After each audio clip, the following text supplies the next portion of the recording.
Okay, we're now live. Running a little bit late with the countdown, but we've got a minute or so to kind of get the usual stuff and nonsense out of the way, which includes, of course, making the public Facebook now fully public, which means any comments that come in on that page will come straight through to us. Of course, anything that you want to put to our guests, do let us know. And of course, we want to say thank you to our fantastic Patreon supporters rolling on screen right now. If you do want to support us, do head to patreon.com/EnglishmanSDCC. It really does allow us to keep the lights on and pretty much do what we do. This is our second show, so do go back and check the first part, which we aired 10 AM Pacific, 1 PM Eastern, 6 PM GMT. It's up there on our socials, and basically where we talk about DC fandom, our thoughts on it, what we thought of it, and basic opinions of the things that we saw at that particular event. Do go check that out. And as of course, we will be having a cracking chat with an amazing creator. Any questions, jump in on the comments and we'll dive in through your questions throughout the course of the session. But as it goes, this is part two, a bit of a rarity for us to have a two-parter on a Sunday. But I think this one is going to be a pleasure to do. Looking forward to this.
Along to Talkin Con, a cup of tea with an Englishman in San Diego. My name's Leonard Sultana, and this is where we talk convention culture, Comic-Cons, and all the stuff and nonsense we get to enjoy at such events when they happen, when they run, of course, because we are looking forward to returning to some kind of normality, as we suspect it's going to be next year, when we get the chance to meet our favourite creators and hopefully get to all meet each other again.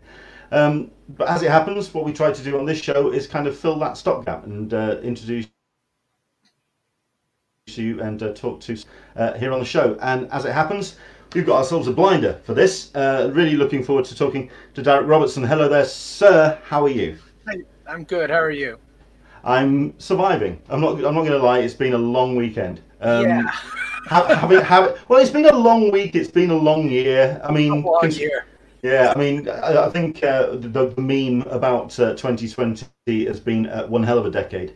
I think that definitely sums a lot of things up. Accurate. So DC fandom, but also with DC news at the beginning of the week as well. I mean, the industry being in all sorts of flux, so it's all kind of keeping fans like myself very much occupied. But pleasure to having you join us. Thank you so much indeed for coming on.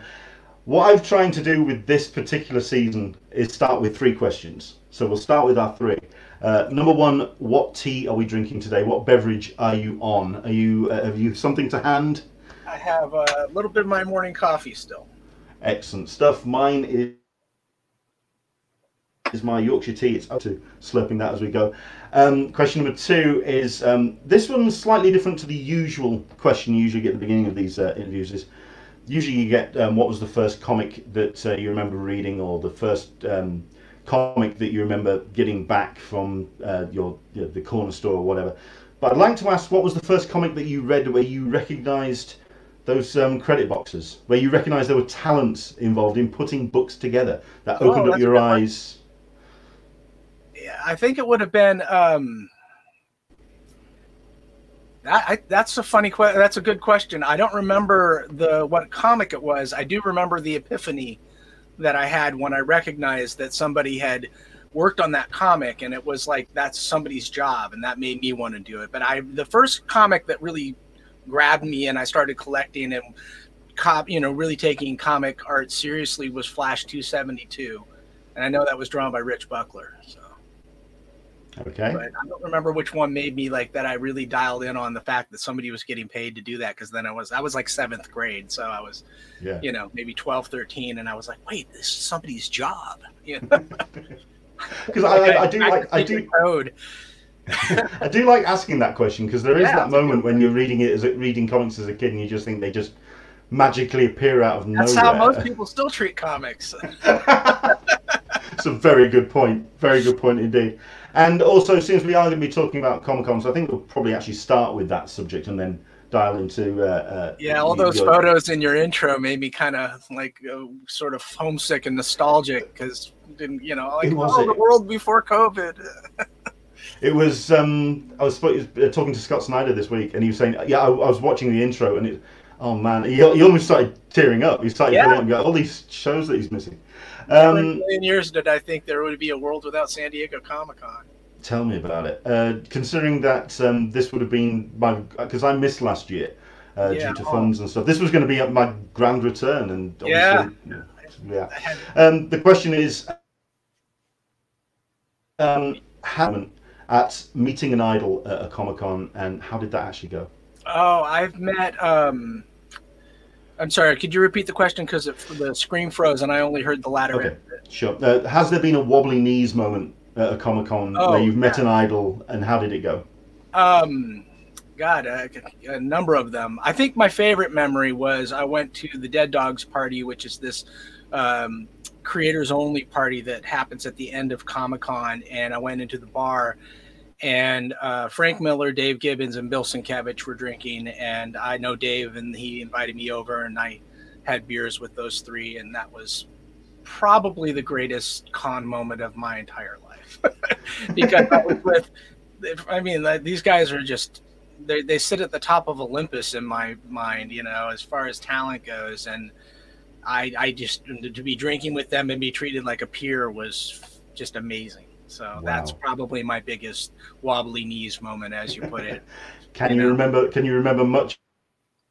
Oh yeah, I mean, it's about like that evening. I mean, you know, I could hold my own, but it was exquisite. They're all three great people just to talk to as in general, but to be able to really talk to them and not have a bunch of fans around and not have it be a, you know, chaotic situation, but just friendly party atmosphere. That was really great. I can imagine. I mean, what was your last Comic-Con that you attended this time? Yeah, can you? I went down to Mexico City. For many, it was like I'm sorry. So yeah, I know for a number it was like S08e02 at the beginning of the year. I mean, what was it for the last one for you? It was Mexico City La Mole in March, just before everything locked down.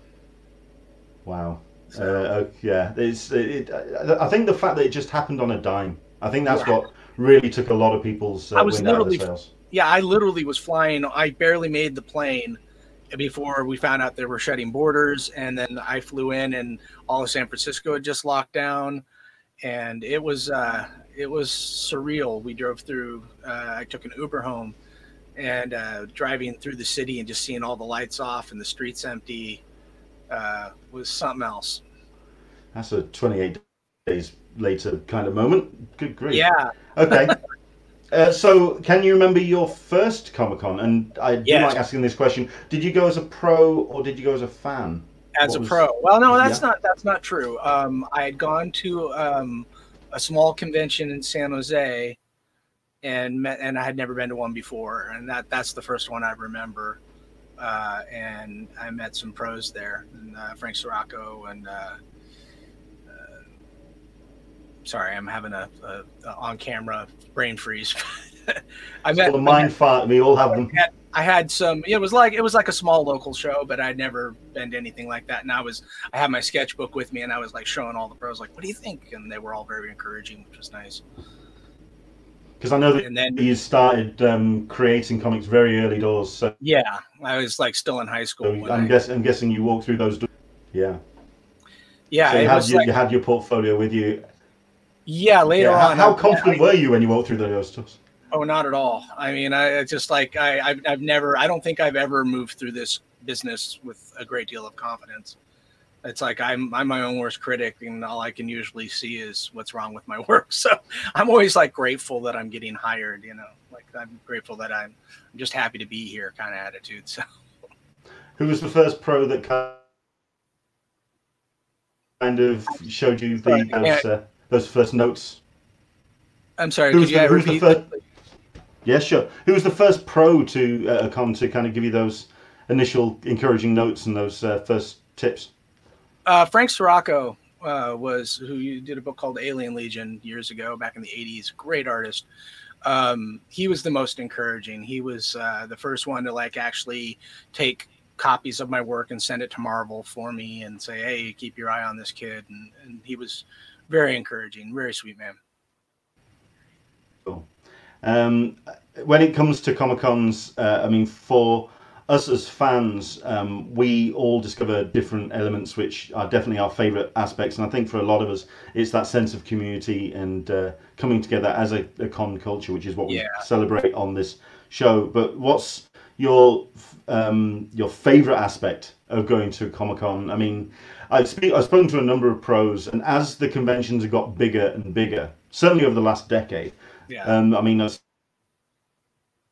spoke to Bill Sienkiewicz over the summer, and he basically turned and went, I find it really difficult now because it is just so unwieldy. It's so much. Well, I've been going. Yeah, for yourself. I'm sorry. Go ahead. There's a little bit of a lag, so I apologize if I'm not responding to the right part of the question.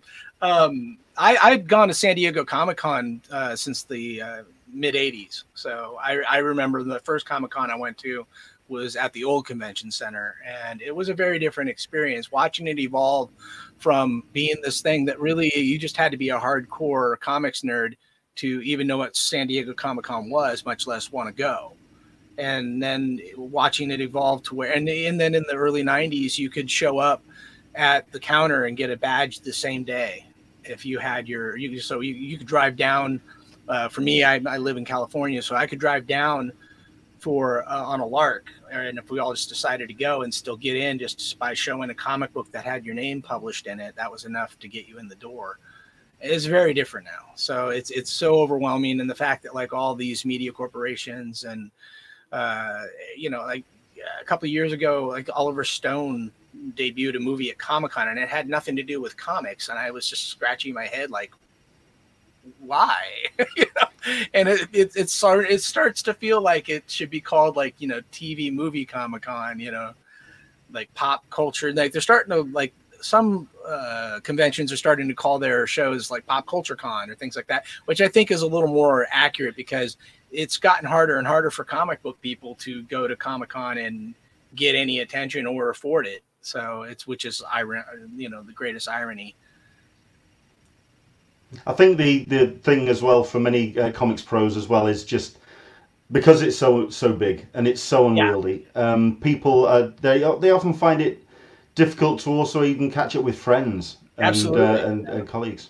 No, I'm overwhelmed most of the time I'm there. I mean, my favorite part of it, I think that's what the original question was. My favorite part of it is seeing people in person and meeting people that I only interact with online, or, you know, people that I only see at Comic-Con, you know, and then people who come up and cosplay my characters. That's always an excitement for me. I can't get enough of that. It always makes me happy to see that I've inspired something that people want to dress up as. That's very gratifying. So I think the people is my favorite part of it, and also my least favorite part of it. I think it's always ironic too that you have to take people that are used to just being alone in their studios 364 days of the year, meeting deadlines, and then you thrust them into the public, and you know, it's a little bit of a going into the deep end of cold water. But at the same time, I always come out of it very energized and happy that I got to see people. So I missed that this year. And this year was going to be a big one because we were going to be debuting Boys Season 2 there, and they had some plans, and I was going to be part of it. And yeah, you know, 2020. Well, that is 2020. Yeah, I think ... Exclamation point. Yeah, that's pretty much it. Absolutely. We've got a whole bunch of comments in, and we're going to go through a number of those as well. Sure. Everyone, if you do want a question in for Darrick, do get those in, and we'll get to them. Although I will bring this up straight away. Scott Dumbier is what. Hey, Scott. Watching. Hello there, Scott. How are you doing? Hoping that you and family are well, sir. Yeah, it's on fire, but so far we're okay. I'm like that little dog sitting in that fire room with his coffee. This is fine. Yeah, I mean, what's that like at the moment? How close are you to the fires? Pretty close, but a couple of years ago we had wildfires that we had to evacuate. So this is a little better because it's going the other direction. And our sky is cloudy and overcast and smells of smoke, but you know, we don't have to evacuate yet. Fair enough. Fair enough.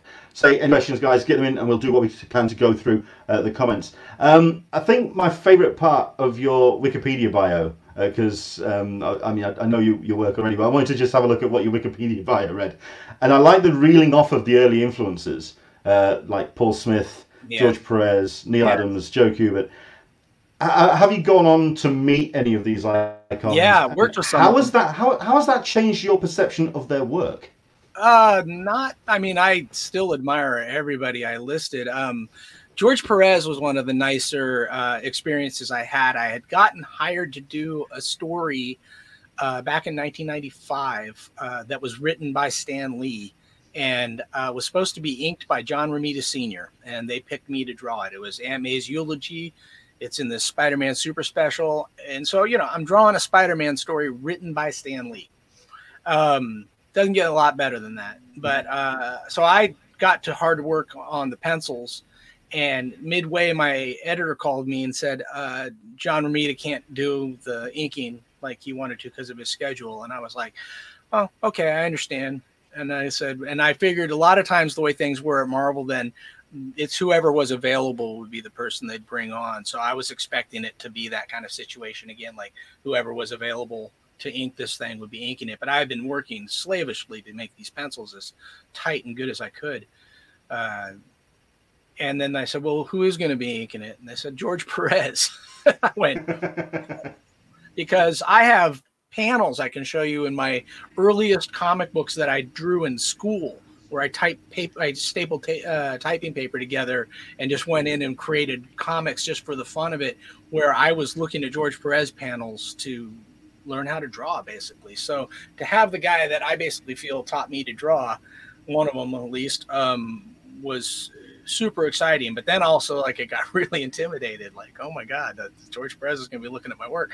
So I sent the stuff in, and in those days, everything was FedEx. It was very early internet, so weren't able to scan and upload. At least I wasn't.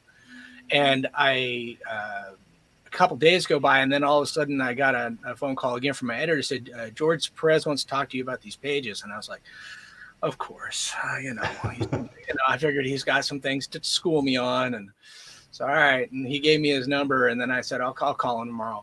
Well, then like 11 o'clock that night, my phone rings again, and it's George Perez. He's on the other end of the phone, and I was like, oh, hey. And I'd never spoken to him before or met him or anything, so I didn't. And I thought, he goes, I just want to talk to you about these pages I'm inking. And I'm like, okay. And again, I braced myself to be let down. And he goes, this is some of the best work I've ever seen. You are really, and for a half hour at least, we talked, and he just lavished me my work with praise. And I was just, and I kept telling him, like, I learned to draw looking at your stuff. Teen Titans was my book. And so it was a real mutual admiration society. But I never forgot that. It's like, that's the kind of thing when you're a kid. When I was a kid dreaming of working in comics, I never would have even put that in my possibilities. Like, where this guy whose work I knew so intimately and read for so long and loved so much would call me up and go, "You're really good," So it was really a highlight. So that'd probably be one of the best experiences I've had meeting one of my heroes. And I can imagine that was one of those moments where you just take the phone and just take a deep breath, and before you dive into it.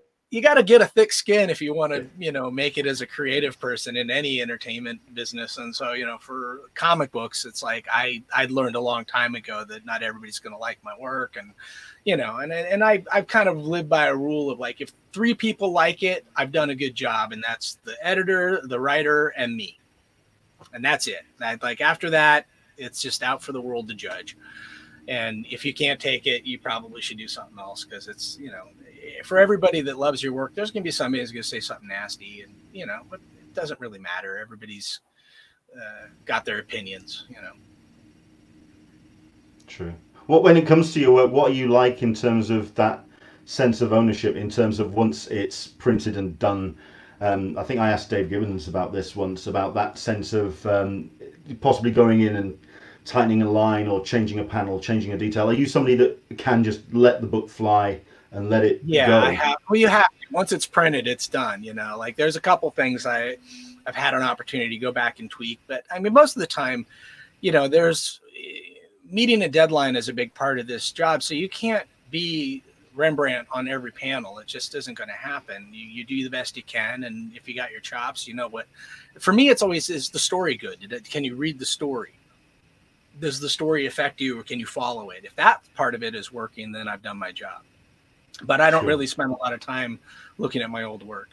No, because a couple of projects I want to fix it all. I'll work on it forever. You know, nothing would ever leave my board if I actually, you know, had my way about it, because it's just, I always see something that could be a little bit more, or where I've gone wrong. If I'm, you know, up at 2 o'clock in the morning and meeting a deadline, there's going to be mistakes, you know, if it's, but as opposed to the work that I'm doing it, you know, fresh and full of coffee, you know. I mean, I'm trying to remember the creative quote. It's paraphrasing from movies. Work isn't completed; it's just abandoned. Yeah. Yeah. Good enough. I learned early on in my career, like sometimes good enough has to be. Fair enough. You know, and what oftentimes, like, something that I put a lot of time into and a lot of care into, like, that's the stuff that people just sort of like read on by. Whereas the stuff that I'm always surprised that somebody comes back and goes, I love this panel. I'll be, oh, okay, good. It's always a weird disconnect. Yeah. I mean, we are going to talk about some of the work, because especially when I mean, the first time that I experienced your work and saw your name regularly was Justice League Europe, which I mean, is a book which is a book I think some would possibly like to see lost in the sands of time, but I bloody loved it, because I was straight off the Matthias Giffen JLI stuff. So I was a real big fan of that kind of writing. What was your experience of working on that book and working for DC back then? It was really positive. That was actually one of my first. That was my first ongoing monthly job at DC. I'd done a couple of. I did a quarterly story with J.M. DeMatteis, which was a lot of fun, and it was like 30 pages, I think.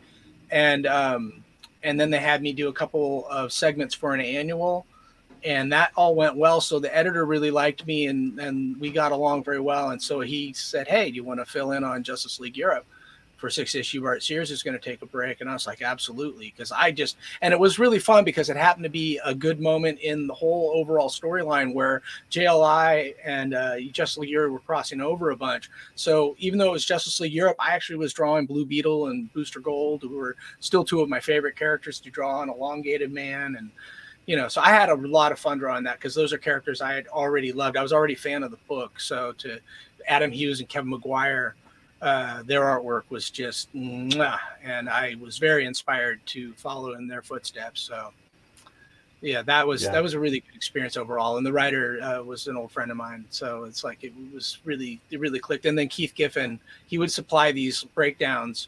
So I was like, I had these thumbnails to work from, and then years later, this was a very nice compliment. Like just going back to like nice things that creators say to you. It was in the script. I worked with him on The Authority, and Keith was writing, and he said, normally I would break this down, but I know Derek doesn't need it. I was like, oh. Nice. That made me feel Nice. when somebody is so great a storyteller as Keith Giffen tells you, you got this. That was a real feather in my cap. Yeah, because I mean, it was around the time because I'd left comics for a couple of years, and it was that run and that kind of period in comics which I kind of came back into it. Yeah. And I was tearing through all sorts of titles, and JLI and JLE I really gravitated towards, although it was around the time when they did Millennium, which I think nobody likes to really talk about a great deal as that crossover event of that particular time and around that period. And I think your run was just shortly after that. But Yeah. It was a good experience strange time in overall. comics. Yeah, it was definitely. I love that. I miss comics that are actually, those were funny and they were still good. When the action and adventure would start, it would still be full of that. But the sense of humor that Madison Giffen brought to it was, and of course, you know, I said McGuire and Adam Hughes, like incredible facial expressions. There was something really special about that run. Yeah. But I mean, it's also something that then also dovetails into other work you've had down in your career, where you've had that. I mean, we always talk about them as being funny, but it had a real edge to it as well. It was sharp Yeah. humor, and it certainly can kind of so you can kind of dovetail that into like Transmet. Is that something that appeals to you? I mean, like you say, you would love to see the return of kind of comics with a little bit more of a tip to the shoulder, of a bit of a fun element to it.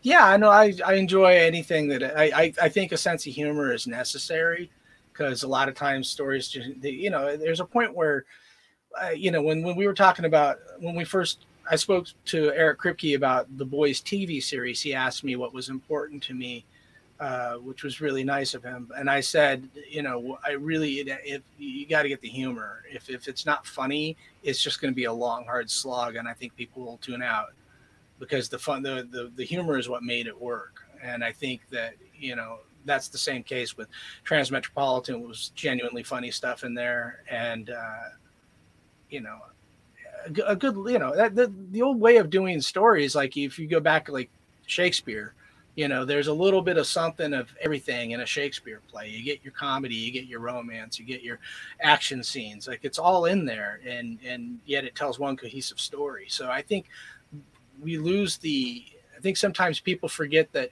comedy is the natural sister of tragedy, you know. Nicely put.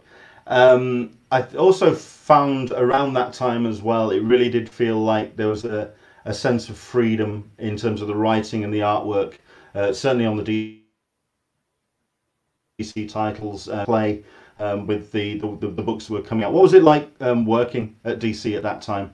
It was fun. What was the vibe in putting books together? I really enjoyed both companies back in the 90s. They were, you know, they were very competitive with each other, Marvel and DC. And, you know, I'd find myself bouncing back and forth between both companies. And, you know, both were fun. And a lot of the people that would work at Marvel would go work at DC and vice versa, editorially and things like that. So, you know, it would take a little bit longer. Like by the time I was midway or winding down on Transmetropolitan, that, you know, Marvel launched the Max series, and they were able to take, you know, Nick Fury and the Punisher and these other characters that we could go all the way with them, and they could swear and blood fly everywhere. You know, that's which I guess is where my wheelhouse is. But I love that. I mean, I think there's a market for both. I think one of the mistakes people make we've made as an industry is it feels like when something hits, everybody kind of like runs to that watering hole until it's dry. And rather than just making a lot of different watering holes, because I think that, you know, you can do a line of kids comics, you can do a line of alternative comics, you can do mainstream superheroes, you can do mainstream superheroes with an edge. Like, it's kind of limitless, but I think people want this kind of a cohesiveness to everything that just doesn't really fit creativity. When you try to make creativity align with somebody's model, I think you end up stifling it more than you encourage it. And what I loved about comics when I was growing up, as a kid, and if you looked at the spinner rack for Marvel and DC titles were all interspersed, and the cover and the art would just jump out at you. If you wanted, you didn't have to know what was going on 15 issues before to get in and start reading.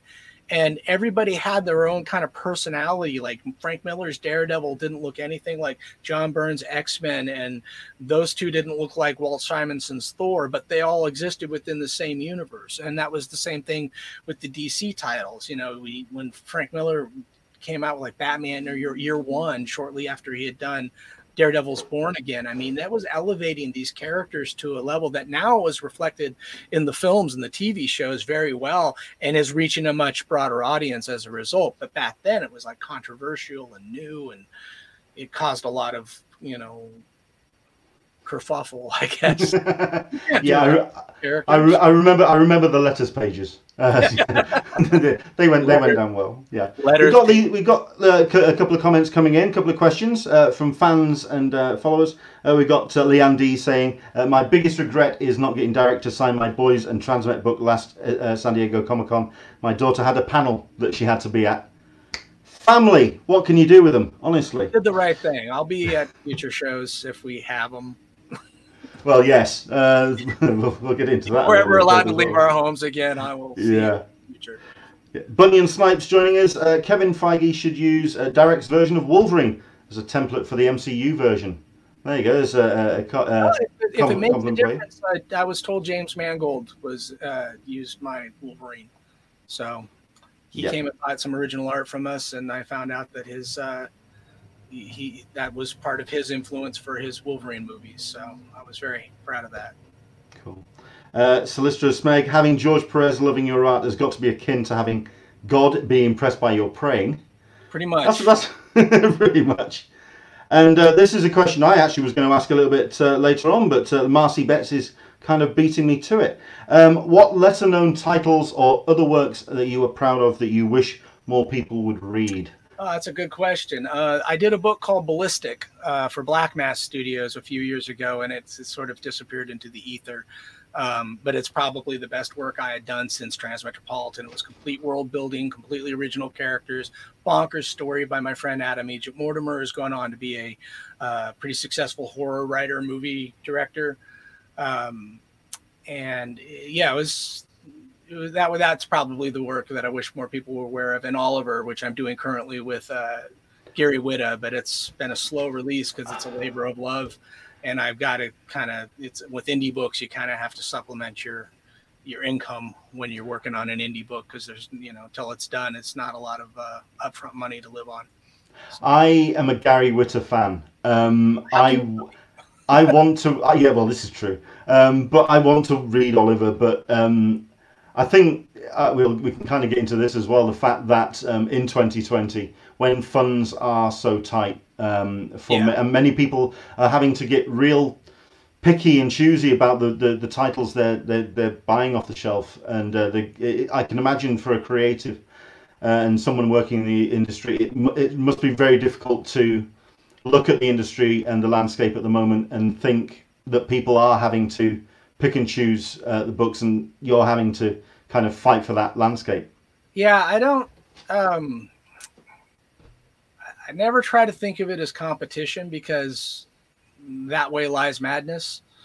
I like to think of, again, it kind of comes back to what I was saying earlier, where 3 people need to be happy with the work, and the editor and the writer and me.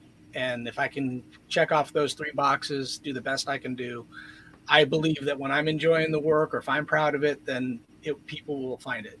And I'm very excited. I got a book coming out next on September 4th or 1st, I think. But Hellblazer Rise and Fall. It's going to be the Black Label book with Tom Taylor. And we've been working hard on that, and I'm proud of it. I think it's going to be good stuff.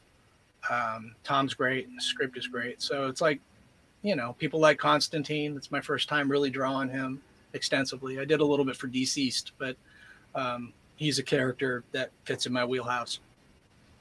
I am a fan.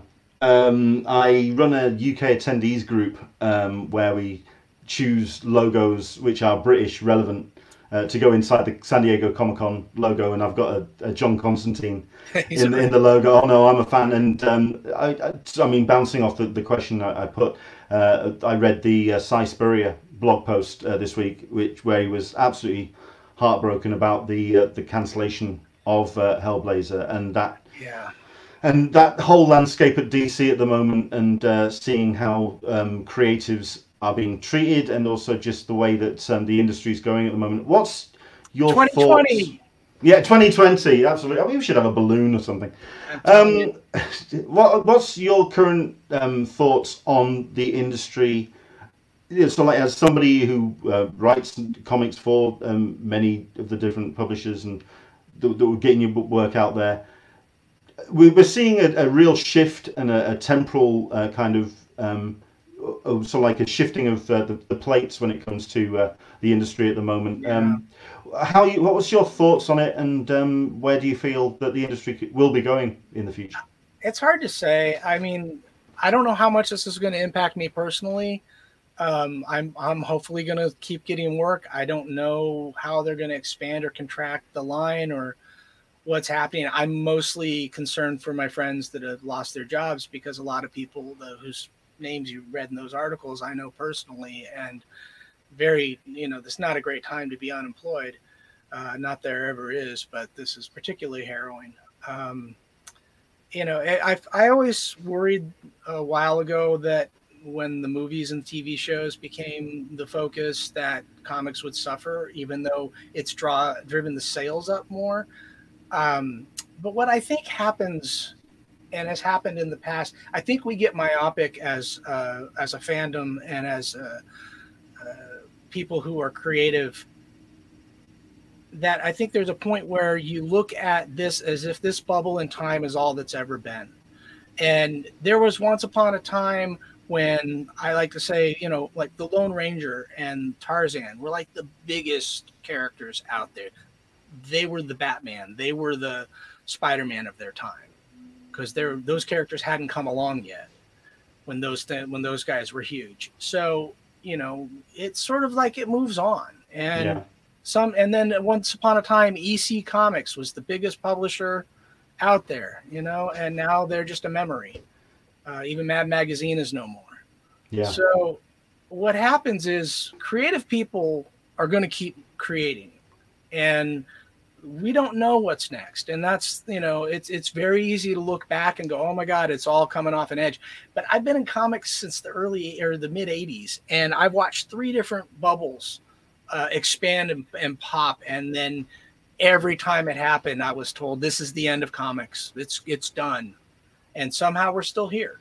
Yeah. So, and like I said, the fact that San Diego Comic-Con is the biggest thing out there, like that, all the movie and TV people, everybody wants, and all the retailers, they all want to be a part of that thing that we basically created. That says that wherever this is going to go, it's going to just evolve into something that we don't recognize yet. But I don't believe it's ever going to end unless people just put their pencils down and turn their brains off and it's all over, But I more worry about the struggle and the ability to get noticed in a world where there's so much content. It's not an easy place to relax into. But again, I've never really relaxed. So I've always been like a shark and made sure that there's something, in front of me at all times. So I just hope that, keep feeding, keep swimming. I just hope that, I just worry about the people that are losing their jobs in the midst of this pandemic. That's harrowing and heartbreaking. Sure. I mean, I'm kind of reminded of the recent Mark Bernardin quote where he turned around and said, same drill as what you say about the cyclical nature of this all. And people talk about the end of the direct market, but at the end of the day, they've been saying that for a number of years, and things. I think the thing that's different this time round is we're seeing an evolution on how creatives are actually reaching out to their fans in terms of going creator owned, also going crowdfunding and making that real direct connection. Yeah, and that's an exciting new world. I mean, that wasn't even a possibility when I was a kid, and when I was, you know, I'm really happy that I did the creator-owned books that I did when I did them. You know, because I had to roll the dice on Transmetropolitan because I was being offered a Spider-Man title at the same time. But you know, I made the choice to do something original, and I'm glad that I did. And the same thing with The Boys. It's like it was, you know, when we created The Boys, it was a chance to, I could have stuck in and keep doing what I was doing, but I really miss doing something original, and I like doing original titles. So the fact that now there's a opportunity for original titles to come out without having all the, I mean, you got to do a lot more of the work yourself, but without the sticky fingers that end up on your IP. This is true. We're going to come back to that phrase in a second. The other thing about the crowdfunding as well is that you end up becoming, you actually have to kind of put on the BT Barnum hat and become a salesman for your work. Yeah. And I can imagine for a lot of creatives, I mean, they sit on the other side of a artist alley table, and they have to be some form of a salesman, but I can imagine it's still something that's difficult to kind of get your head around. Is it something that you can do? Is it something that you feel that you can get into selling yourself, basically? I don't know if I'm very good at that, to be perfectly honest. I'm not that gregarious in the first place to where I feel comfortable going, hey, look at me, and I feel like it feels phony, because everybody wants you to buy their stuff, and I don't know. I think I'm a firm believer that if I do good work, it'll sell itself, and that's why I enjoy working with companies like DC, and you know, like, because there's people that are employed to do that. Yeah. And all I have to do is provide them really good material, and I just do my best to do that on a regular basis. But you know, if I had to, I guess I would. So far, I'm not there, but I see the temptation. There's things that I've wanted to kickstart. There's things that I've wanted to, I know I'm interested in Patreon if it means that I can have a better relationship with the people that genuinely like my work. That sounds intriguing, but most of the time my day is filled up with just creating the artwork. So I don't, you know, I might have to evolve out of that, but at this point, that's where I want my attention to be. Fair enough. The question I was going to ask was, what is your immediate visceral reaction when you hear the term IP? My head went to something dirty. Too many beers. No, I think, well, yeah, it's intellectual property.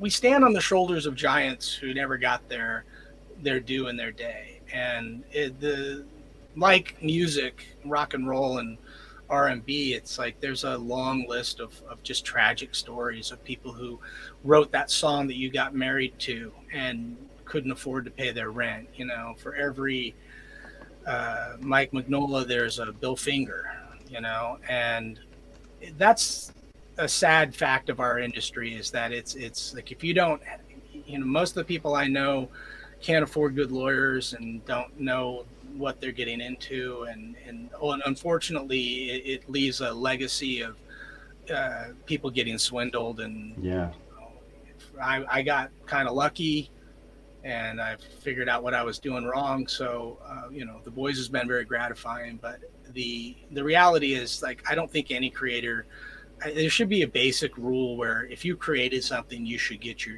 fair share, you know, especially when it, you know, you look at how Siegel and Schuster were treated back in their day, and that's a tragedy. Yeah, no, absolutely. We've got Leanne D that's asking, she wants to hear about working with Garth Ennis. We'll get there, but certainly I think we'll talk about the working on The Boys, but I'd also like to start with Transmetropolitan, which is just one of my personal favorites. And it seems like a book that has so much going on and so many layers that I can imagine there was quite a bit of prep going into that book.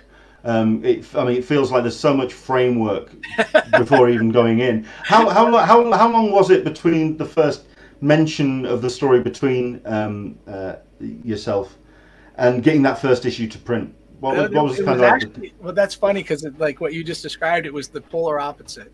Really? That book was almost completely like spontaneous. Like we were always so up against the deadline, and Warren would send me script like in piecemeal. And in the beginning, I mean, the scripts were always brilliant, but as he got more popular and busy, I'd get a little bit of script, I'd draw those pages, and then I'd wait, and then I'd get some more, and I'd draw them real fast, and I'd wait. So a lot of that, I didn't know what was coming next. I didn't have a whole bunch of scripts to read into to plan.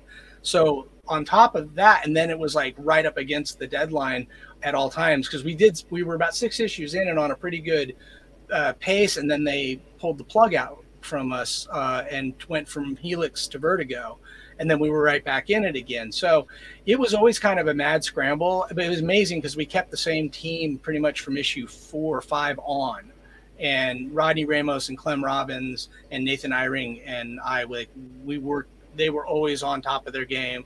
But we went through a slurry of editors who, because the industry was all over the place at the time. And so our editors would leave and go over to Marvel or move on to other things. We'd get a new editor, and they always wanted to fix the schedule, which we couldn't do because Warren hadn't written ahead. So they would say, we're going to bring in a fill-in artist. I go, there's no scripts. Like, if you want, if you bring in a fill-in artist, there's going to be nothing for them to draw. So I kept trying to push to ink my own work, because then I would at least like be able to fill the hours out a little bit more. But I didn't want to take Rodney off the book because he was doing an amazing job. So it was always like this kind of push-pull, but a lot of that was just me staying up all night and creating stuff in the moment and whatever would hit my brain. What I loved about that book was that it was a world that I could just kind of do whatever I wanted to in it, because it was essentially our world. Like Warren and I had a real clear idea of what Warren wanted, and Warren got less descriptive as we went on, because he was like, no, you got this. Like, it was, so I had more freedom to just sort of put whatever I wanted to on the page as the impulse struck me, and it was wild fun. I really enjoyed that book for that reason. Like, it's one of the most spontaneous and creative things. I don't think I could do it again today because I'm much older and I don't have the same energy level as I did when I was creating Transmetropolitan. But then I was as young and had my own place and didn't have any children. It was just I could stay up all night, sleep when I wanted, and just all I had to do was meet the deadlines, and I did my best to do that. But it was a very spontaneous, creative endeavor. But it was always fun creating with Warren, because I'd draw something into the background just off the top of my head, and he'd pick up on it and then work it into the story, and that was always a great way of like throwing a ball back and forth, like creatively. We would feed off each other creatively, which is, I think, what you should do in a creative relationship. Of course, absolutely. I've often read interviews that it was, for yourself, one of the most fulfilling collaborative efforts as well, which is really cool. It's a book that when I read it, it's challenging authority, it's challenging society, and when I read it, I think of the young one quote, the Johnny, what are you rebelling against? What do you got? There's that real sense of real challenge. Was it a book that broadened your worldview in terms of society and politics and authority, absolutely. Or was that always there? No. I had read Hunter S. Thompson books going in, so when he told me, when Warren approached me with the idea, I was very open to it because I love that gonzo journalist idea already. But it was, I learned a lot reading what Warren had really gone deep into, and it made me more socially and politically aware, and to this day, where I feel like it's my job as a citizen to be informed. Even if we don't agree on the politics, we need to know what's happening, and it's important to call out misinformation and make sure that you're as close to a real source as you can be, because what I didn't predict with Transmetropolitan is that newspapers and journalists would kind of get lost to the ether of the internet, which is sort of what's happening now. Like, we live in our own information bubbles, and that's dangerous. Yeah. Do you think that a comic can be that confrontational and that angry in 2020? I mean, I personally feel that it's required, but there seems to be a real sense of, okay, let's just see where everything. I think we're still 3.5 years in. We're still waiting for the shoe to drop. Yeah, I think that's a really good way of putting it. And again, I don't know, because I think there's some great work coming out now, and it seems like everybody's got an edge. And I don't know if it's just my perspective on it or if that's what's really happening. But, you know, everything being perception. But I feel that there's a place for it. But I feel like there's less, it's kind of hard to be outraged anymore. It's like there's outrage fatigue. You know, where everything's outrageous, everything's in your face, everything. Didn't help as well that when the outrage happened, it didn't really make a difference. Right, because everybody just is exhausted. Yeah. You know, and I think that's part of the strategy. I don't know. I mean, it seems to me like, you know, how often can you be just jaw dropped? You know, your jaw eventually just lays on the floor. This is very, very true. You know, you have a moment to reset your jaw for it to drop again. But and I don't think we've got that moment. I think everything's just, you know, I think we're in for a wild ride. I'm just afraid of where this slides to. Yeah. I think it's important to be involved, though. I think it's important to be aware and don't let them wear you down. Sure. Well, that kind of dovetails into my next question, because what I enjoy certainly following you on social media is that you are somebody that's embraced the notion of being very socially and politically engaged on your social media. I feel like I have to be. Yeah, absolutely. But what's the challenges of putting yourself out there in that regard as somebody in comics when you have kind of like the creative stuff to talk about as well, and balancing between the two? Maybe it's I probably shouldn't butter that side of the bread on the same piece of bread, but I don't know. I feel that if you followed my work, mostly because of Transmetropolitan, The Boys is very controversial when it comes out. It's like, if you like my stuff, you kind of know where I'm coming from before you come over to my Twitter feed. But and I really don't think I say anything that's unfair, or I don't attack people, and I mostly quote things that I'm reading, and I see a thread come together. I put threads together because to me, that's just facts. If there's pictures and there's court cases and things like that, it's kind of like the part of me that loves Spider Jerusalem, that, you know, I want the truth. And I think we've all become Spider Jerusalem. Yeah, right. And that's amazing to me that he came from my brain meat and he's out in the world now. But, you know, and Warren's voice is so strong in that book. I feel that, you know, we all need a Spider Jerusalem, and I don't know that there is one, or maybe there's many. I can't tell. It's like either there's a lot of spiders or there's none. It feels like there's one or the other. I can't tell. Sure.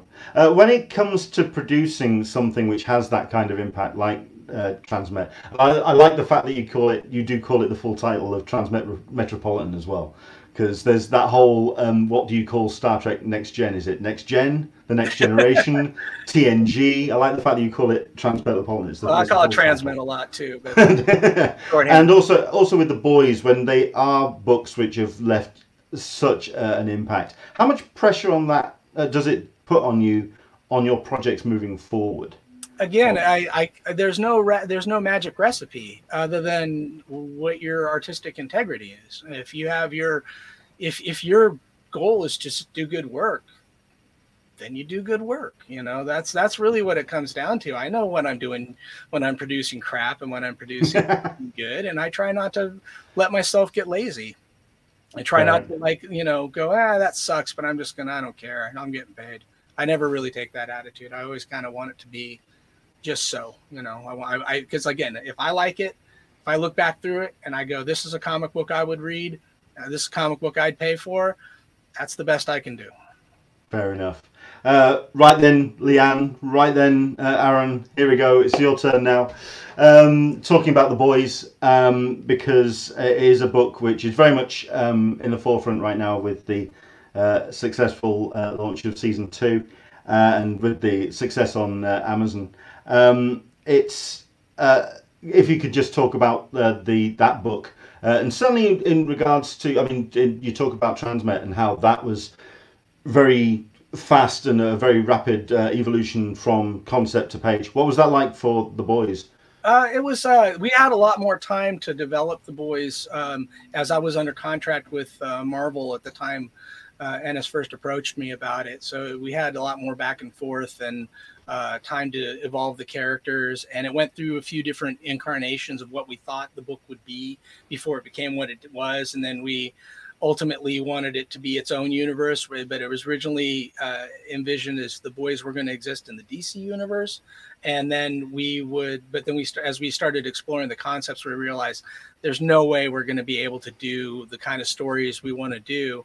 And what I really loved about what Ennis had thought through on it was that he was taking little bits and pieces from different existing worlds. Like he's a big James Ellroy fan. And so he was a little bit Hollywood Confidential, and it was a little bit, and Stories of the Casting Couch. That's really that there's a scene in issue 3 where it's Queen Maeve and Starlight, and they encounter each other in the bathroom.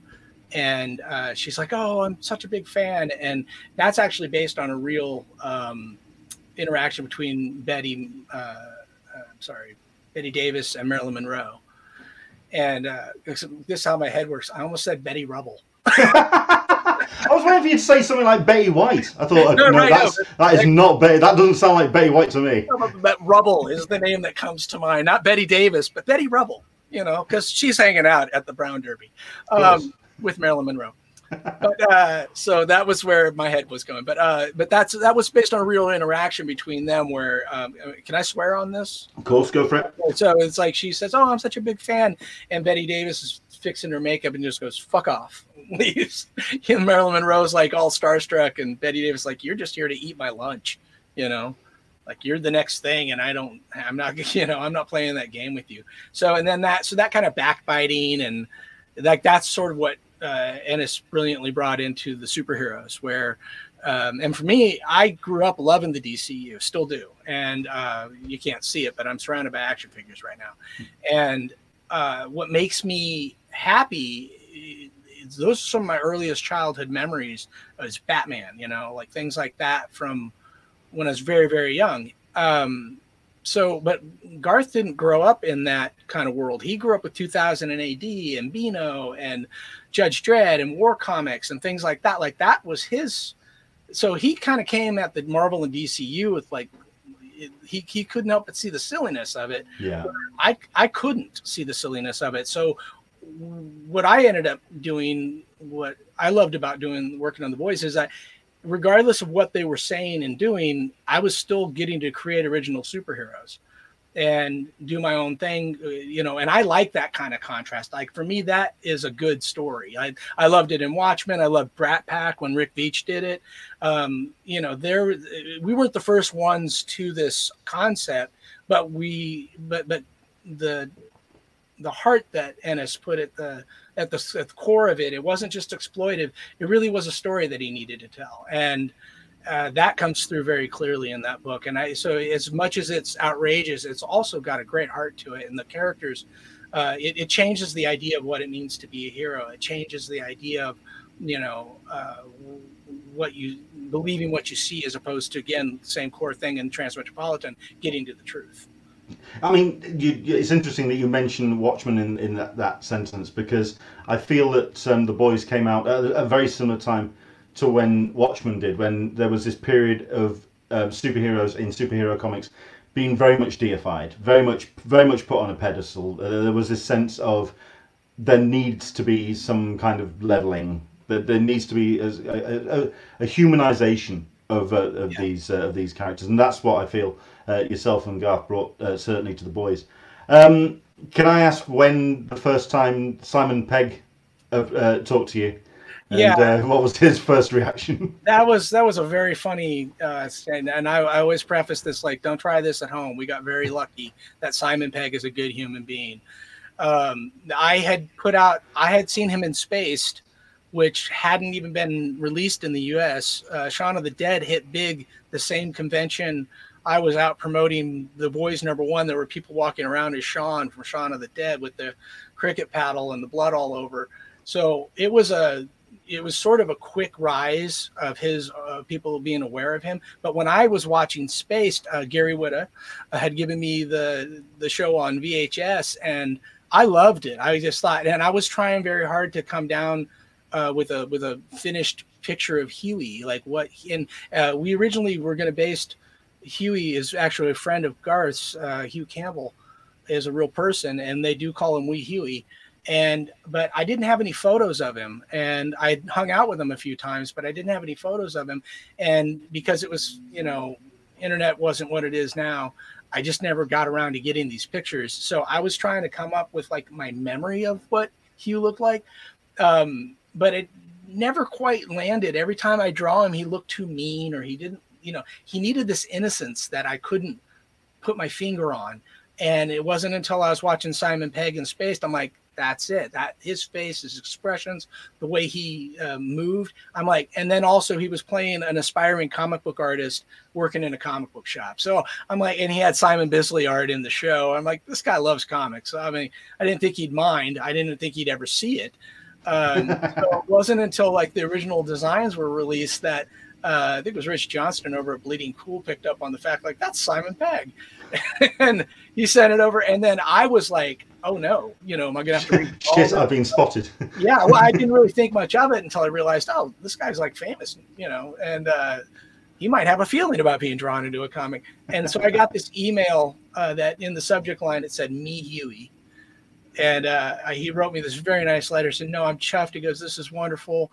I loved your work. He loved both of our work, and he was like really excited to be drawn into a comic. So again, don't try this at home. It could have been a nightmare, but because he was so willing to embrace it, we ended up becoming friends, and it was really wonderful to all these years later, because then there was going to be a movie in 2008 that never got off the ground, and that would have been a great time for Simon to play Huey. But he started to feel he was too old for the role. And so when the TV show came out, I was really like, are you talking to Simon at all? Because I always feel like that character doesn't have to be age specific. But then Jack Quaid is so good in it. And Jack and I are friends. It was really wonderful to go on set and see Simon and Jack together. And I sat with Simon for a while and talked about how happy I was that at least it finally came full circle and he got a role in the show and got something for his generosity all those years ago. Absolutely. Obviously, Simon, you could say, is the easily recognizable direct comparison with Wee Huey. Who else were you thinking of when it came to your original casting for the original book? Who was? I mean, Robert Shaw was our inspiration for Butcher, the late great Robert Shaw. Everybody else is kind of out of my head. The Frenchman was a little bit influenced by. I'm blanking on his name.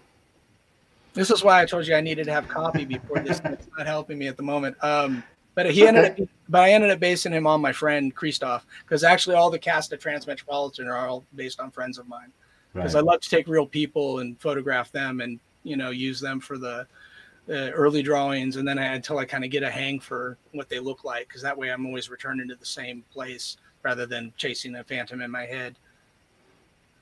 Fair enough. I mean, I know that we mentioned and talked before we came on air, but we've got the question from Leanne, and we'll circle around the outside of it in terms of working with Garth on the book.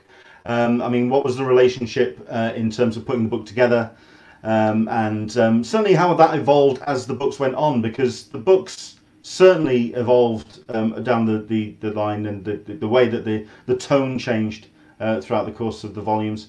What was the relationship with Garth on the board? Garth's very professional and gets his scripts in, and they're very tight, and he knows what he wants. And it was in the beginning we were a lot more collaborative, and as it went on, it became more just me producing the work. Fair enough. Leanne D, that is one of the pivotal panels of the book that really cemented my love for the boys. Talking about the panel we talked about earlier, I have every issue plus all the trades and the hardcovers. We have a fan in the house, baby. Thank you. So yeah, absolutely. In terms of the books and how your work has evolved over the years, I'm really curious how you feel your audience has changed over the years as they've grown up with you and grown up with the books. Obviously, you have that angry young man that's reading Transmet, and then you've got a slightly older, angry young man reading The Boys. But obviously you've got this audience which is just evolving and changing over the years. Not only the ones reading your books, but also the ones that are reading comics in general. I mean, we're seeing a time when the industry seems to be chasing a much younger audience, and all the all ages markets and kind of the YA kind of stuff. How's that changed your feelings on the industry with the audience growing up with your work? That reminds me of the song "Everything Old Is New Again," because that's how everything just seems to, like I said, it sort of goes like a pendulum. I think right now we're in a very dark period societally, and everybody's scared and angry, and we're all off in our political camps, and nobody seems to know which way is up. And I think comics are probably steering back towards being entertainment in a way that when things are good, you want a darker story, you want the angrier story, because everything in your real world is pretty benign. So I think that's on its head at the moment. And so I think with the expansion of these characters to more TV and movies, and they're wildly successful and very well done. I mean, as a fan, I'm so happy to finally see movies that reflect the source material accurately and lovingly, as opposed to what I got in the 90s with the rubber-eared Captain America. And, you know, the Punisher couldn't have a skull on his chest because one of the producers thought that was too comic booky. Yeah. So I'm glad to be on the other side of that. However, I once theorized when I was very young, before video games looked anything like they do, that the video games were only going to get better and better. And eventually, if you can be Spider-Man, why would you want to read Spider-Man? And I think we're kind of entering that phase. So what I think is important going forward is that we, again, once upon a time, there was no Spider-Man. And at that time, there were very popular pop culture figures. Like I said, the Lone Ranger, Tarzan, and Flash Gordon was a big deal once upon a time. So we're entering that phase again. I think we're going to get maximum exposure with the popular characters now until they're not popular anymore. Sure. You know, and that might be 20, 30 years from now. I'm always amazed by what the most amazing part of my career is to be part of the generation that got kind of handed off these characters, and I got my turn to influence them and be a part of them, because they were my childhood heroes. They were the characters that I used to draw for fun in my sketchbooks and, you know, on my binder and things like that when I was in school. And then I got to actually I'm working on these characters, you know. I got to be the artist on Wolverine for a while, and that's a big deal because it's sort of, there's a responsibility there. But then somebody after me is going to get them, and that's fine too. But the best thing anybody could do in this industry is to stay creatively on fire, because the next Wolverine hasn't been created yet. You know, the next Batman is still being dreamed up, and that might be you. Yeah.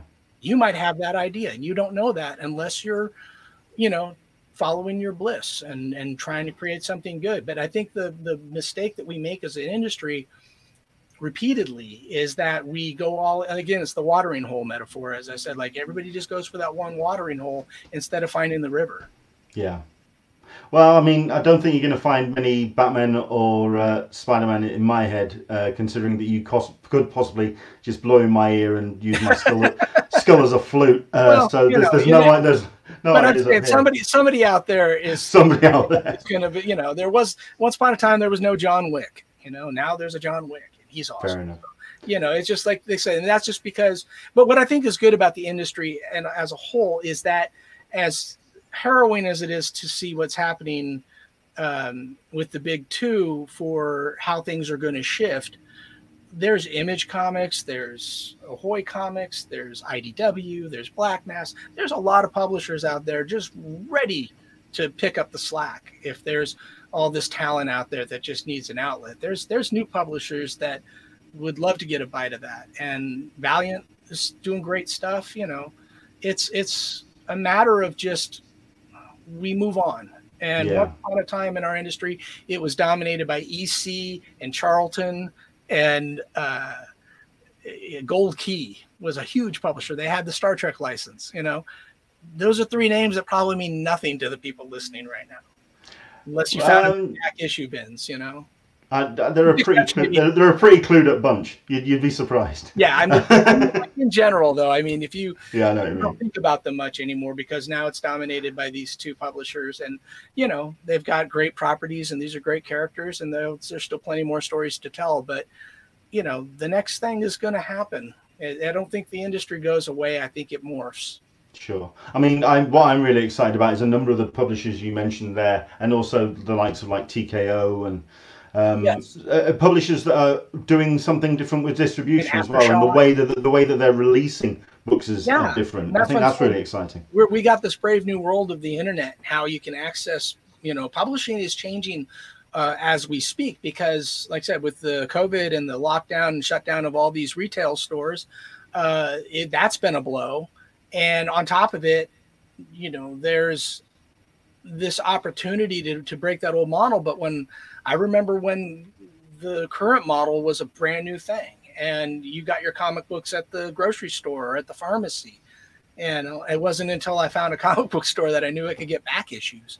But up until then, it was just like all the comics that I had just lived in a world by themselves.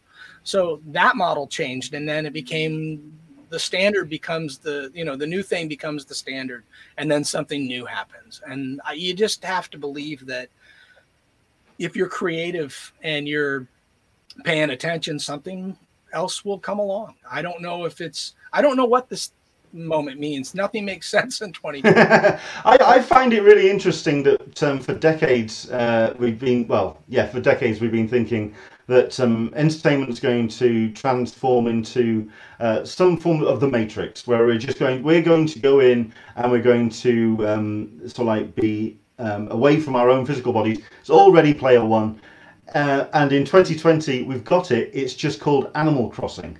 I find that really bizarre. Between Animal Crossing, my son is huge into VR, and he's got I've played VR with him a couple of times. I'm like, this is dangerous. This is the future. You know, I can imagine a world where we can't go outside, and we just live in a, you know, self-contained bubble, and food gets piped into our mouths from a hose, and we just game all the time. We don't even know there is a real world. Yeah. The good news is as well, your Morpheus for 2020 is Gary Witter. So congratulations on Gary on getting that casting. Talk about being on top of that thing. In terms of the what's happened and like I say, we were talking about the evolution of the industry. In terms of the fact that you've been burnt by so many aspects of the industry over the years on occasion, do you feel that the industry is some way deserves some of what it's going through? This is the mainstream comics kind of reaping the whirlwind, as it were. I have a hard time putting any kind of karmic justice on it. It's just business. You know, at the end of the day, it's like, you know, for every one time I've dealt with somebody who wasn't ethical, I've got 15 people that were wonderful.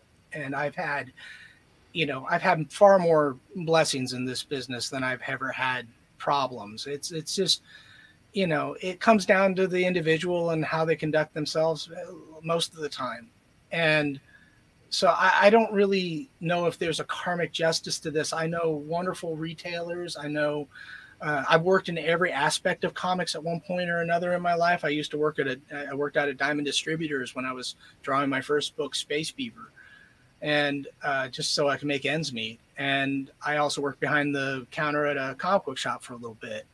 And so I've seen a lot of different, and then I said, I have many good friends that are retailers now. So I've seen it from a very different prism of just a guy who produces comic book content for the world. I see the whole machination, but it's kind of like saying, you know, did the airline industry bring this on themselves when you've had a lot of successful flights where you didn't die in a plane crash?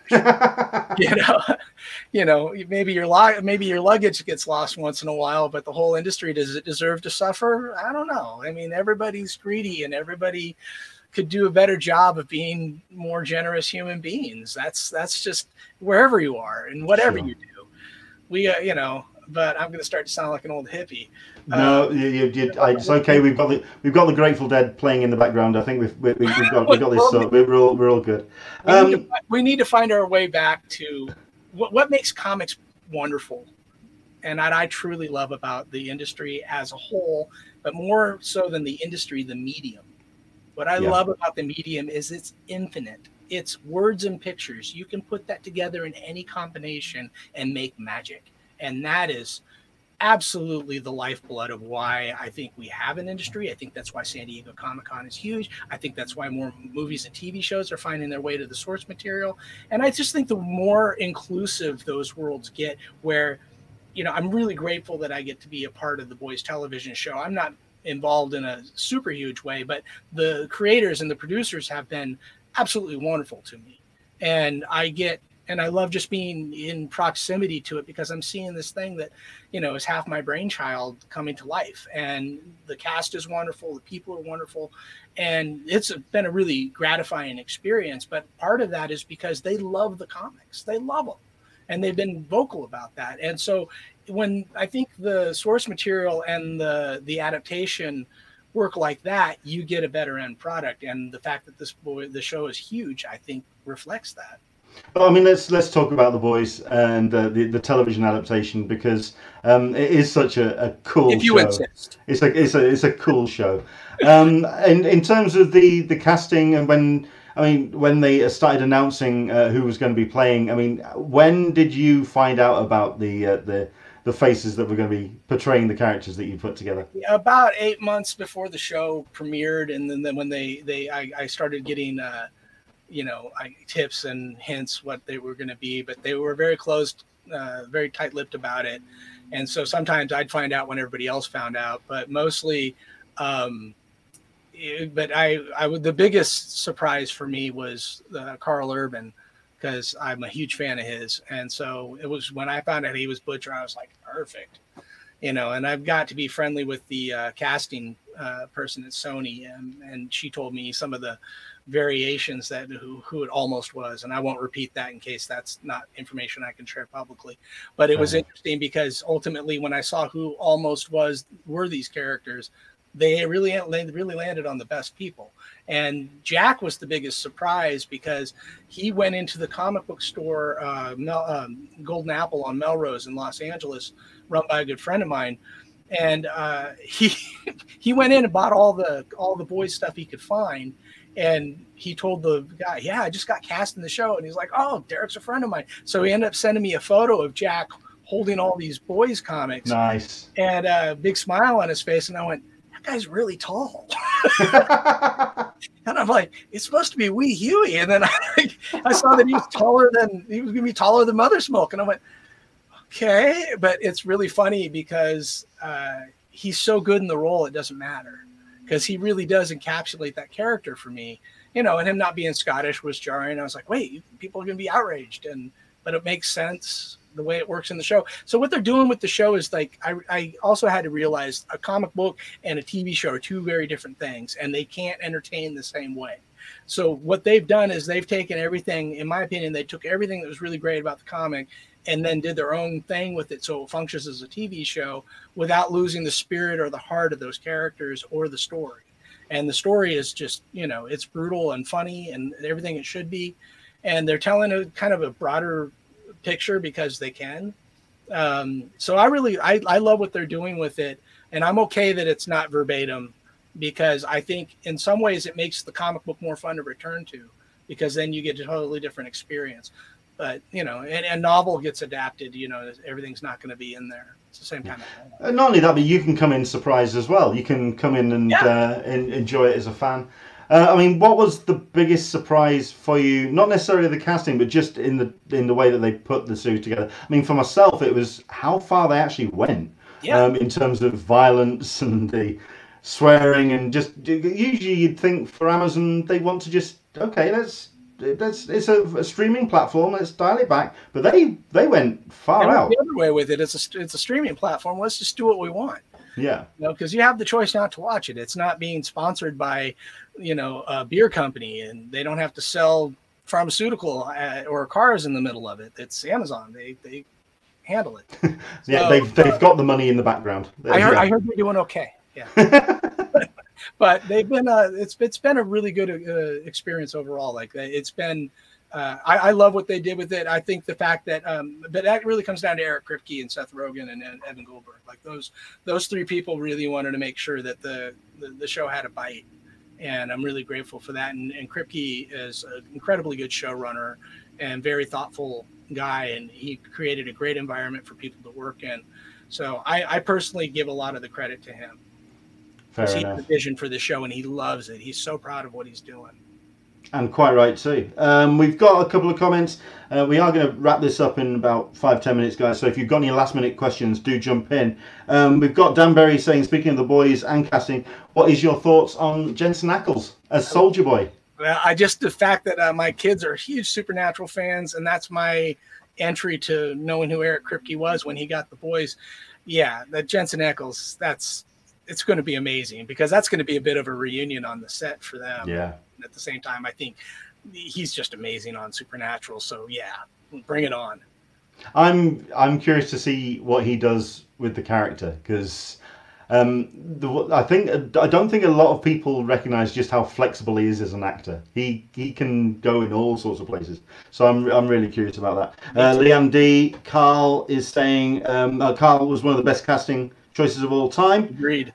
And indeed, so far as I love the changes, and I'm so glad they went balls to the wall. Yeah, I think one of the things that early on I was like that's almost why I'm like grateful that it didn't become a movie franchise, because that's why we couldn't get a green light on it. Adam McKay had gone in and written with Phil Hay and Matt Manfredi.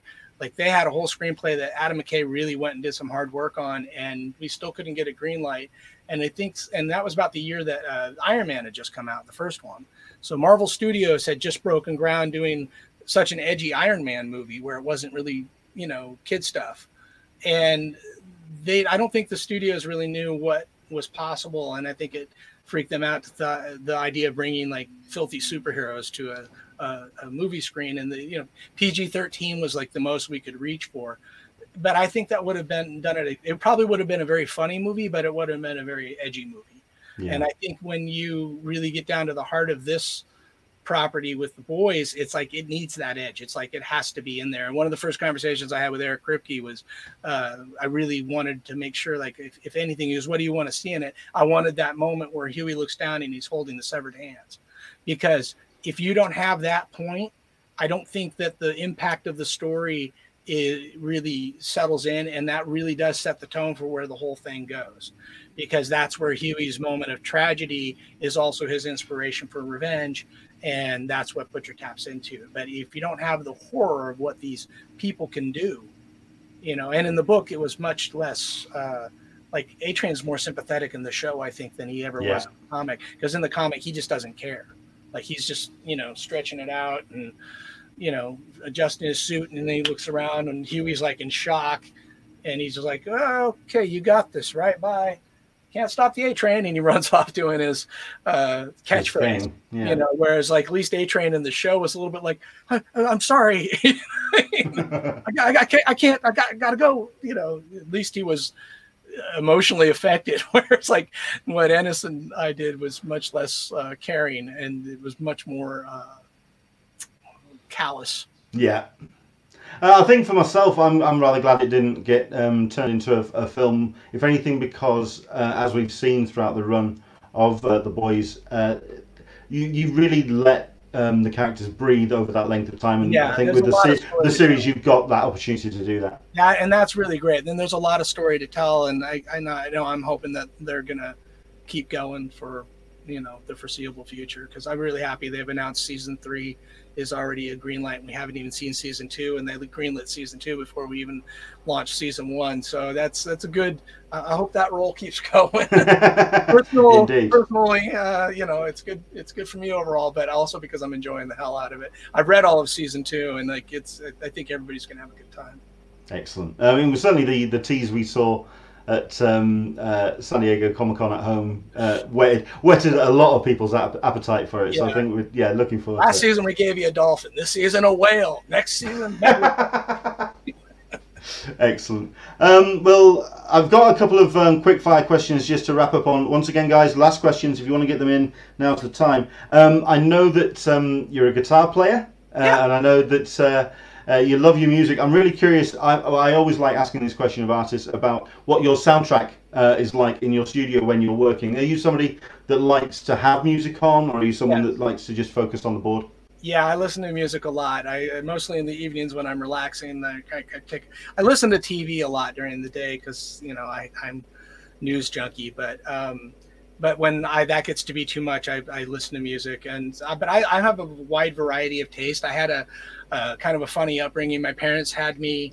They were an older couple when they had me, and so I grew up with three different generations of music competing for my ear at one time. So my father loved big band swing and Frank Sinatra and that kind of stuff, and my mom liked that too, but she had a real penchant for like classic country, like Marty Robbins and Johnny Cash and that kind of good stuff, and Hank Williams. And she even took me to see Johnny Cash when I was like 8, so I've seen Johnny Cash live, which that's a name drop. Pretty amazing thing to have in your memories. And then my older sister was really into like 70s disco and rock, so REO Speedwagon, the Bee Gees, ABBA, that kind of stuff was always coming through my bedroom wall. So I kind of somewhere in there found my own thing. I used to listen to a lot of AM radio, so I have a penchant for that, kind of saccharine 70s stuff. That's sort of like my musical comfort food, and I can lip sync like just about anything. But as I got a little older, I got really into heavy metal because none of my family was listening to that. So I got into like Ozzy Osbourne and Iron Maiden and that, Rainbow and stuff like that. And then Dio, love Dio. But then that evolved from, as my musical taste changed, I got into punk. And then I was really into the Clash and 7 Seconds and Misfits and Sex Pistols. Love the Sex Pistols. And you met Johnny Lydon once. And that evolved into discovering stuff like, and I dated a girl who was really into new wave. And so I was introduced to like The Cure and Susie and the Banshees and the Smiths. And damn, you went all over the place. All over the place. And then I'll still listen to all of that. I still listen to Johnny Cash and Hank Williams, and I'll still listen to Big Band Swing and Edith Piaf, and I'll still listen to, your hit shuffle on your Spotify must be mental. I get into like these trails where like I'll go on this for a long time, and then I'm also really always interested in new music, so I'll seek out new artists a lot. So cool. When you do pick up your guitar, what is the kind of go-to thing that you start strumming? I'm a big classic rock guy when it comes to my guitar. So like I know a lot of Tom Petty songs by heart. I just learned to play Tonight It's You by Cheap Trick. Nice. So I can play stuff like that. I write some original stuff. This is a hobby. So I have my own music. Cool. And I'm not going on tour anytime soon, and I'm not going to pick up my guitar for you now. But if you get enough drinks in me. Fair enough. And also, I know that you have also, you say that you've got plenty of figures around you, yes. And that you make, you've made your own as well. Is that something you still able to do? I don't as often, but this is one of the more recent ones. I made a butcher. I'll tell you what, I am going to full screen and solo that so people can see it. Oh, cool. Based on my, comic drawings. So. Very cool. Excellent stuff indeed. What is your process nowadays? Digital, traditional? What's your usual? I still work pen and ink, and then I've evolved over the years to where I start with pencil and paper, I ink it, and then I scan it, and then I'll drop things in digitally to enhance it. So I got endless Zipatone. Where back in the day you used to have to cut it with an X-Acto knife and it came in limited supplies, but with the computer you can put as much as you want. So I'll tone the pages and set an atmosphere and a mood, and add special effects to the line art in ways that looks better than if I tried to do certain things by hand. But mostly I still work with digital. I'm sorry. Pen and ink, yeah. Yeah, pen and ink and then digital. Cool. Okay, final couple of questions coming in. Well, number one, Leanne D. I think this is of the figure, the butcher figures. I'm so jealous. Yeah, for God's sake, don't have that on a table nearby, because it may go missing if Leon is swinging by. She is asking, will we see Terror? Yes. Ooh. There you go. I'm only able to say that because Eric Kripke has already said it. So yes, you're going to get a really, people that love Terror, season 2 is going to be your season. Fair enough. And coming, I mean, this is actually dovetailing into the question I'm going to ask to finish up on. Now that it's going to be coming out soon, how did the new Hellblazer title come to be? Oh, that's a good question. Well, Tom Taylor and I have been friends for a while. Had a mutual admiration society going on for a lot of years. I'd run into him in San Diego, and we just hit it off. Memories of San Diego. Back when he was working on Wolverine, and we talked about, the female Wolverine and all that. But we always wanted to work together, and an opportunity arose with Deceased, where there was a John Constantine section in it he had written, and he really wanted me to draw it. And Ben Abernathy, who's a good friend of mine, the editor, thought that was a great idea. So I did the 7 pages of Constantine for this Deceased Good Day to Die special. And that from there, we had an opportunity to pitch to Black Label. And we were originally going to do a team-up book, and then they decided that it would be better if we just did a straight Hellblazer story. And so we did. That's how Hellblazer Rise and Fall came to be. And it's written, like Tom's writing it, I'm penciling and inking it. My friend Diego Rodriguez, who I like to work with as often as possible, is coloring it. He's doing an amazing job. And it's a great story. It's a lot of fun. And it's mostly a labor of love, as Tom and I just really wanted to work together. And I think we'll continue to as often as possible. Excellent stuff. I'm a Hellblazer fan, so I think you're gonna. Well, this is gonna be a good. If you're like a fan of like the Ennis Dillon years and Jamie Delano, this is really a throwback to that kind of a story. So it's more like John's just more meat and bones as opposed to like taking on, larger DC Universe crisis. It's really a self-contained story, which is why it fits so well for the Black Label. But it's more like a Vertigo John Constantine story. It's really about him and his world, and it feels more like those comics than it does like some of the stuff I'm seeing from the DCU. So I get that. It stands apart a little bit. Yeah, I get that. I was sat in on a Garth Ennis panel, and he was saying he finds it very difficult to read the current iteration of Constantine. Not necessarily because he's not a fan of the people involved and not a fan of the creators, but he feels that there was a little bit of it was a little bit too harsh, and he wanted to have that more of the character which he created. So I'm guessing he's one of the best writers that ever wrote the character, for sure. Him and Dylan were an absolute perfect team. Absolutely. Which kind of like leads just to finish on, so what's next, basically? And that also kind of ties in with the conventions. When can you feel or see that you'd be back at a convention again? I honestly don't know. I've been invited to a couple, and I'm not traveling while this thing is still, raging out there. And I'm very much of the mind that the sooner we all lock down and let it pass, we can get through this like New Zealand did. But even with all their careful, it's raging up again. I got lucky. I went to this lovely convention in Mexico right when this thing was breaking out, and I didn't get sick, but I was like hand sanitizing like crazy, and that's before people knew to wear masks. So we were getting the opposite information then about don't wear masks, but now you should.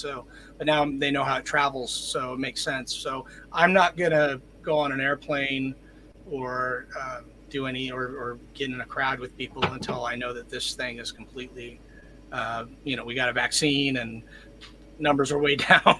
Yeah. Because you're not the only one to mention I want to keep drawing comics for y'all. Yeah, I got a family to support, so I can't roll that dice. True. I mean, yeah, you're not the only person. I'm in the age group where, like, if it hits me, it'll probably take me out. So.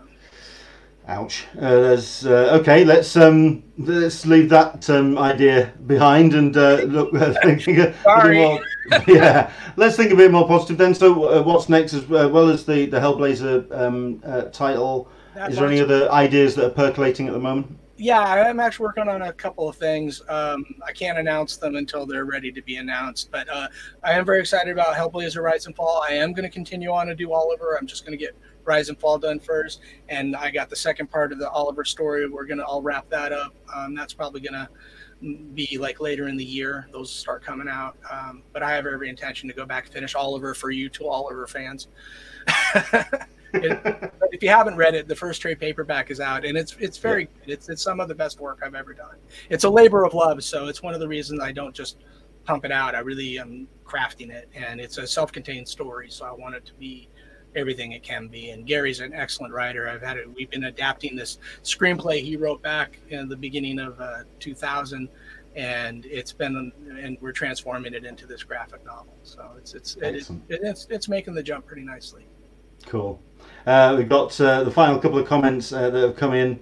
Number one from Dan Berry. Darrick told me about the new Hellblazer title off the record after our interview last year. I've been anxiously waiting for it ever since. So no, yeah, I didn't tell you anything, Dan.